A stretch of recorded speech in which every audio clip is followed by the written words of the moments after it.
I'm Stephanie, and this is Snowdome of the Day.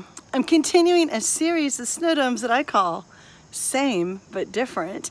And today we feature 3 Chicago snowdomes that are in a shape that we collectors call the popsicle.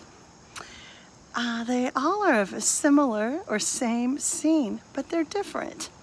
This one is black. It's I guess it'd be a nighttime scene, and we see Chicago. Just in case you're unfamiliar with the skyline, there's no doubt this is the city of Chicago. Now, suppose you already know it's Chicago, but you can't remember the name of the big building with antenna on top. Oh, it's the John Hancock Center. And maybe you need something to entertain yourself with on the airplane on the way home back in the days before they took these away from you in TSA. Oh, it's a ring toss game. And this one, I really like the painting on that tower. Isn't that nice? Okay, so this one is really interesting to me. It's definitely daytime. The base is pink, and it says Chicago. This side, you see the Ferris wheel, tall buildings. Look at this. Now you've got the scenic boat ride, So we have 3 domes, 4 views. Oh, and by the way, this one wants you to focus on the fact that Chicago is the windy city. It looks like 2 of the domes have glitter, 1 has snow. We know that Chicago snows a lot in the winter, so probably they should all have snow, but glitter's pretty fun too. I look at this one with the pier, and I think about the time that Charlotte Abram and I danced with Janet Bell on the pier with people we didn't even know. They did most of the dancing, I did most of the photojournalism, while wearing a pirate hat that I bought as a souvenir. So, looking at these snowdomes, the 3 that are the same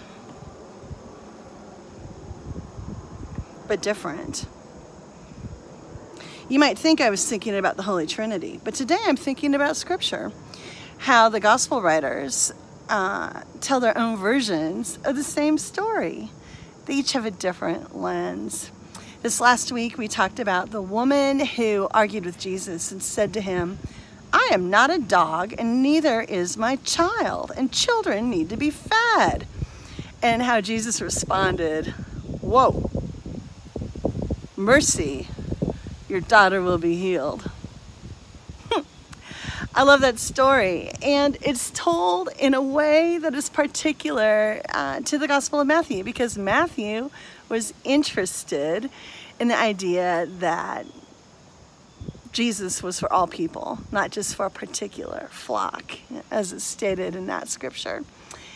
So one of the things I enjoy about Scripture is that so many times we find a story that is repeated in a different way.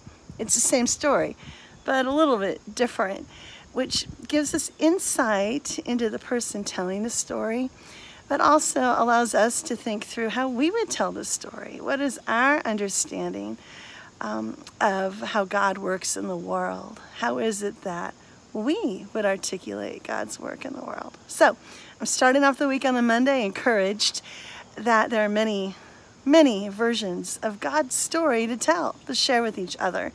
And that whether it's whether it's a game, and whether it's night or day, and whether the story involves a tall building, a Ferris wheel, or maybe just yourself, these stories are blessings, and for them, we give thanks. Have a great day.